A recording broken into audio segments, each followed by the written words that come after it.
Don't blink, it's your blink. Welcome to our show. Because we're doing walk without having a wonderful day on this 5th July 2025. We are doing part 2 of self-sabotage and addiction on this beautiful day of the Lord. I have 43% batteries, but it's going to be more so about when the phone is going to be too hot. So about 20 minutes, 30 minutes, the phone is going to start to get really hot because the sun is going to be at its climax and it's going to be very aggressive. So I'm going to go back in. See what I did there? Hurtful. And that's pretty much it. So I was talking about sabotage. And I want to come back to one of the things that I said. And it was the two people that came to me and they were like, yo, unban me and shit like that. And I'm like, the right thing to do would be to unban you. Oh my God, the Christian thing to do. The morally good thing to do would be to unban you. But then I know that you're gonna be the same way, you know? My father talked about my cousin. I have a cousin, I'm not gonna name her name, but she has mental issues in a sense of she's very emotional, she's very impulsive, you know? And then I haven't seen her in 10 years. And I saw her lately and she matured a lot. She is really cool. She used to be a pain in the ass. And it's not her fault, it's just like she's gonna scream and she'll be like, she has a lot of rage. And then in my book she changed. Because she's more in control. And then my father was like, people don't change. And I'm like, yeah, but I didn't change either. And we fought so much, you know? Self-sabotages, you have those thoughts. Self-sabotages, people think it's action, but it's also thoughts. The simple fact that you start a day and saying, oh, I'm gonna have a shitty day. The simple fact that you do something and say, oh, I'm not gonna be able to, right? I was talking about views and how 2 weeks ago I was like, oh my God, it's not gonna work, you know? Oh, phone is too hot. So far it's good. I mean, at the end it's gonna be infernal. So the way it works, and I know you guys know that, but still, is from 8 to like 1. So I was on the balcony at 1 o'clock. The sun officially reached the top, and then it stopped being a balcony, which is why it's cooler. Yeah, the simple mind.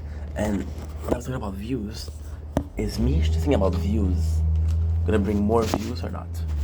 What do you think? It's not gonna change shit. It's not gonna change shit. That's shit about it. I was stressing. I'm like, oh my God, what am I gonna do? I'm just gonna wait. You gotta rush things, right? And then the human being, it's kind of a weird thing. You guys took the bus before. You have an experience taking the bus. We all know that when there's a bunch of people looking for the bus, there's gonna be this one person that's constantly looking, is the bus coming? Oh my God, the bus is not coming. And they're obsessed with the bus coming. And them looking at it isn't gonna make the bus come close quicker. But then you notice that they're looking, and people notice that they're looking, and it's making them stress. But then you have the mentality of, yeah, this is normal. She's stressed, I'm stressed, everybody's stressed. You're letting somebody stress you, so what is the right thing to do? Hey sir, hey man, don't look. It's not a good thing to do. So you allow people to stress you out and you self-sabotage. You know? Reviews, it was nuts. For work, I had my first week of work, and the first thing I said was, oh, this is temporary. This is self-sabotage. You don't allow yourself to give yourself the opinion or the opportunity to like this job. Right? People are often asking me, bro, why do you have such a fear of an F5? And it's a fear of giving up. It's a fear of, I know what my dream is. If I didn't know what my dream was, I wouldn't give a shit. But if I know what my dream is, now I wouldn't work in that.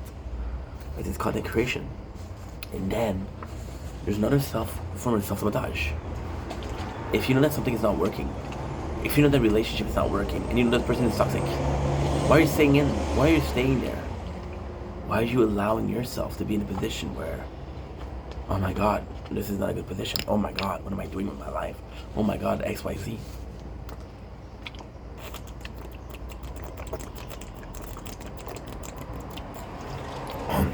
It's a weird thing. It's a really weird thing. Right now what we're doing is making an hour and a half video. And then I know that when I'm gonna be done, I'm gonna go sleep. I'm gonna go nap 2 hours, 3 hours, I don't know. You know? There's so many instances of sabotage. Not cleaning the apartment. Waiting until it's really messy. Again, it's a good purpose for that. The reason why we're waiting until it is very messy is because I like to do one time the cleanup. I don't know how people do it, to do a cleanup every single day. Because you're like, it's gonna take you more time at the end.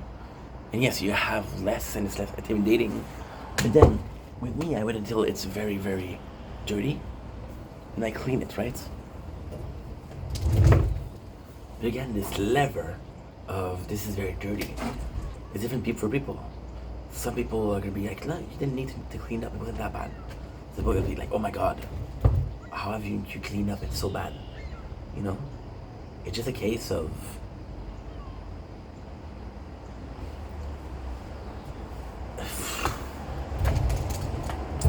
preconceived notion, right? Preconceived notion of how bad it is.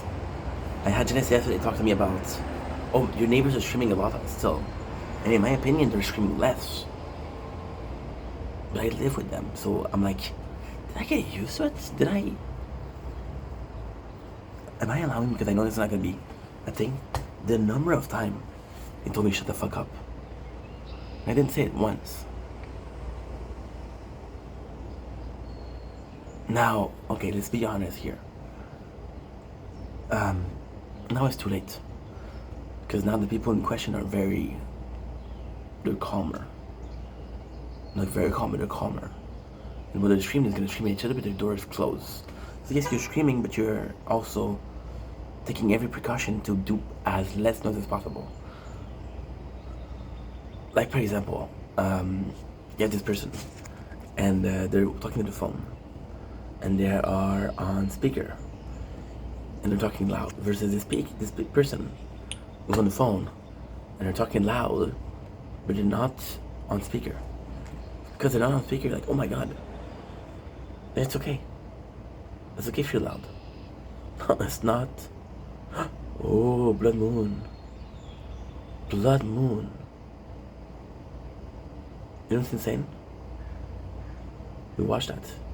New Monster GR 5. Oh, fuck you, GR Martin. And the same thing, so I'm watching this. We have the blood moon and the buck moon. Yo no sé qué pasó. I know sé qué pasó.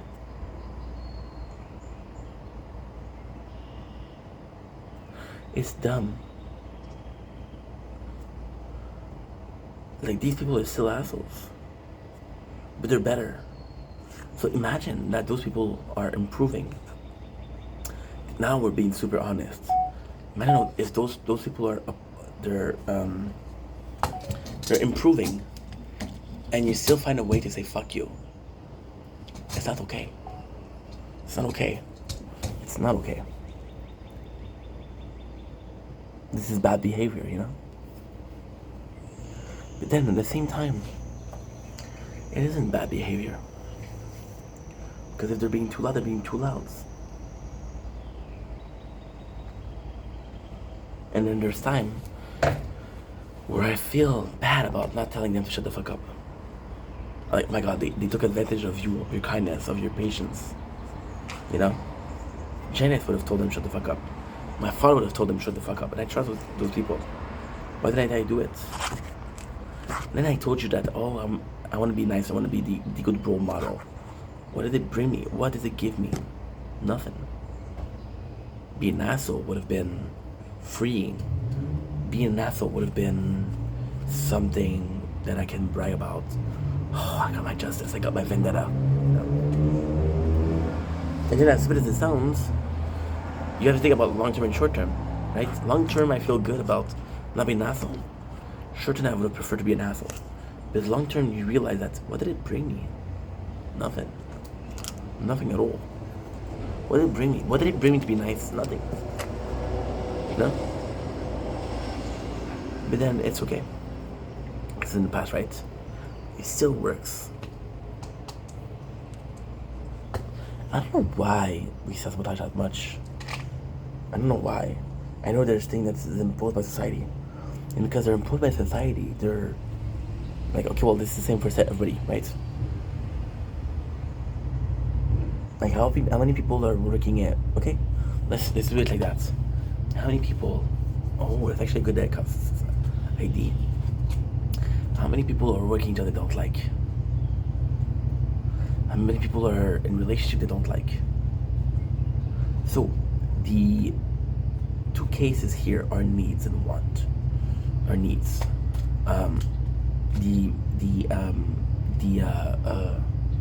The job will give you financial needs, and you're able to pay for your rent, your food, and your clothes. And then your relationship will do the needs of emotions, shit like that, right? And then it's kind of nuts. It's kind of nuts.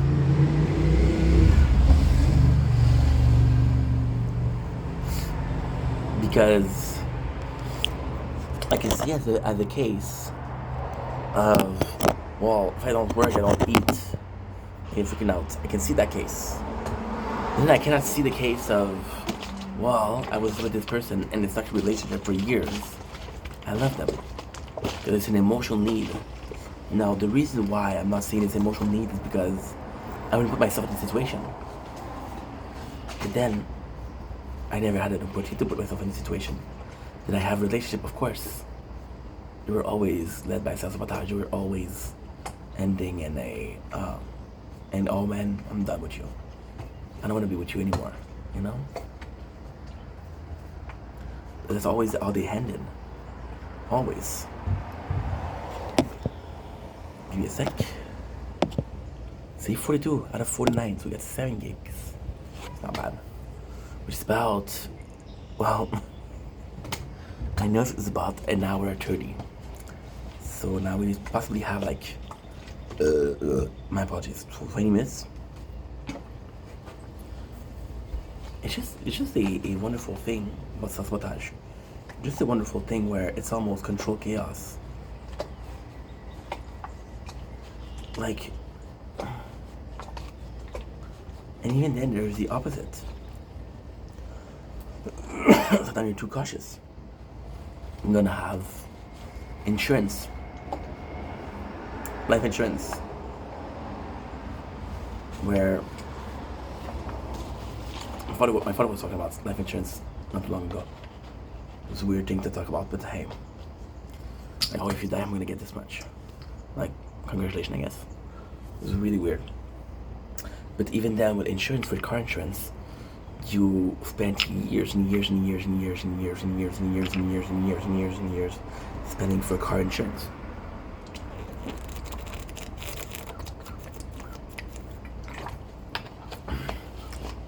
But then,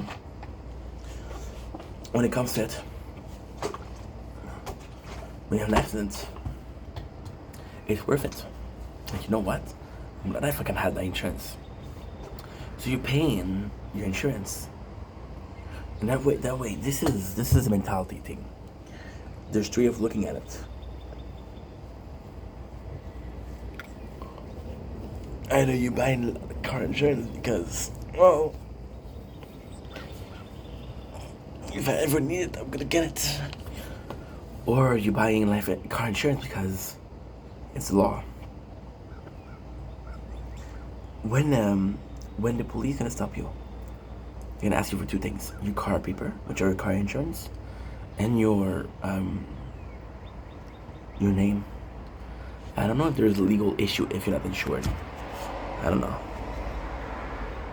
The second I was able to drive, I always didn't want to drive. I never wanted to drive. Because I knew At a very young age, I was hyper prepared for life. And my father, my mom was a bit more aloof. Like, hey, have fun. You're young. My father's like, no, no, no. You're gonna have to pay for this, this, this, and this. And he would tell me about, and as a kid, and of course, it didn't mean to self-sabotage me, of course. He was trying to be, trying to protect me. He would tell me things like, hey, I just paid this much for life insurance, for car insurance. I'm like, oh my God. I just paid this much for my, what you call it? You know, in the back you have numbers, you have like a card, you have like a, in fact we call it la plaque. I don't know what you call it. Your, when you have a car, you have a code to see, okay, well, this is a car. You have to pay for that. You imagine, you have to pay for that. You have to pay for that. When is the last time that you use your card in the back? When is the last time that you used those numbers? When is the time that you had a need for that? But you've been paying this since day one. Now, in Canada, we have winter, we have summer. So we need to buy winter tires and summer tires. Fun fact, the summer tires are more expensive than the winter tires. No, the winter tires are more expensive. They last for longer, but they're more expensive. And then the most brilliant guy was like, you know what, where the money is your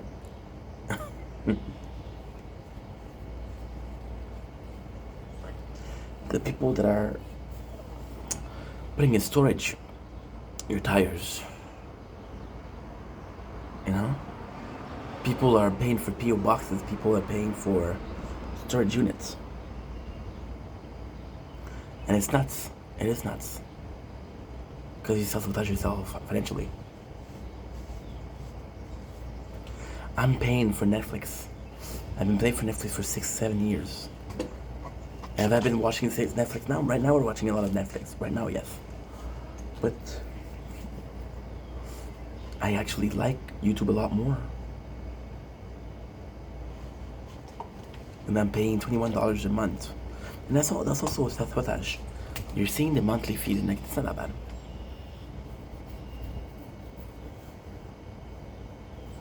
It's not that bad.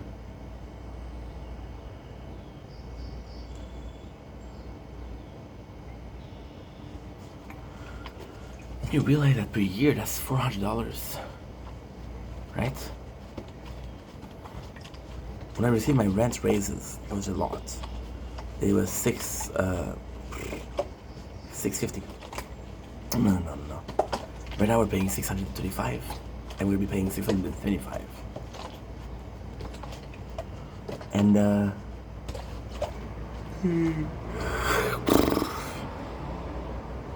and I was like, oh, it's $40. That's a lot, you know. And then my excuse was like, well, if I was to buy a new condo, a new apartment, I would pay $950, $1,000. That's $40 a year. That's $4,800 per month. That's $40 per month. It's $4,800 per year. It's a lot of money, you know. I don't know. I have no clue, guys. We tend to self-sabotage, but it becomes such a normal thing. And then there's also the mentality of, this is too good to be true. When does too good to be true start going on? When do we start thinking, oh well, this is too good to be true? You know?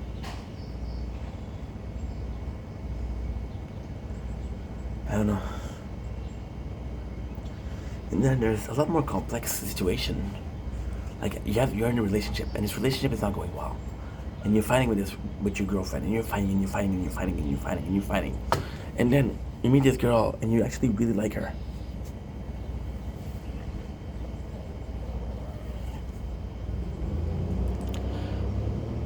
But then, morally speaking, you can't really flirt with that person because you're in a relationship that doesn't work. So you stay in this relationship. Like, time on earth is so little if you're spending time in a relationship that doesn't work. You know? The biggest goal in life is to be a parent, right? Then the most expensive thing is to be a parent. I talked about wage slavery, right? A lot. And now you're a slave to the paper, and you're a slave to money, and you need to take care of your bills and shit like that, right? Being a parent is the most expensive thing.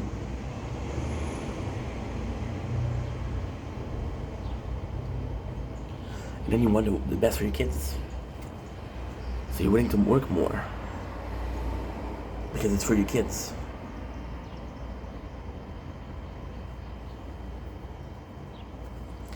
Imagine my father told me he was paying almost $600 per month for my life insurance. I'm like, I'm not gonna die tomorrow. Why are you paying for that? He says, well, I was gonna get some values.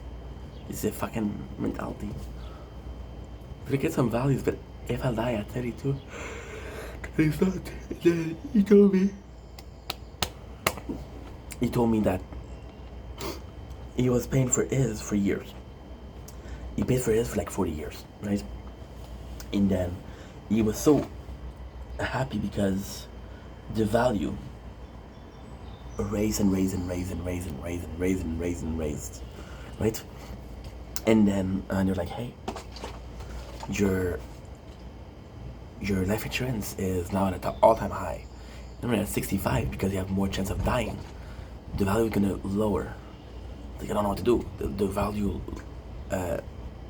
went down. I'm like, yeah, you're older. You're gonna get sicker. You're close to death, right? Of course you're gonna go down. Like, oh, I didn't know. No, you pay for 40 years money, and now they're losing in value. So, you know, it's a tough situation because you're like, oh, I lost so much money. Well, yeah, but nothing is free, you know. I don't know.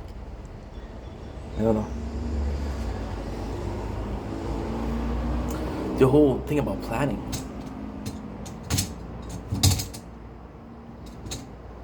Sabotage. Everything that you could do is sabotage.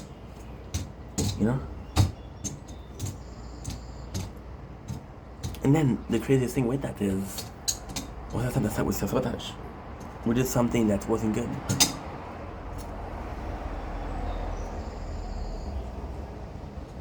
It's tough. Anyway, that's enough for the video. I'm tired. Let's go back to sleep. I love you guys. Take it easy. Peace.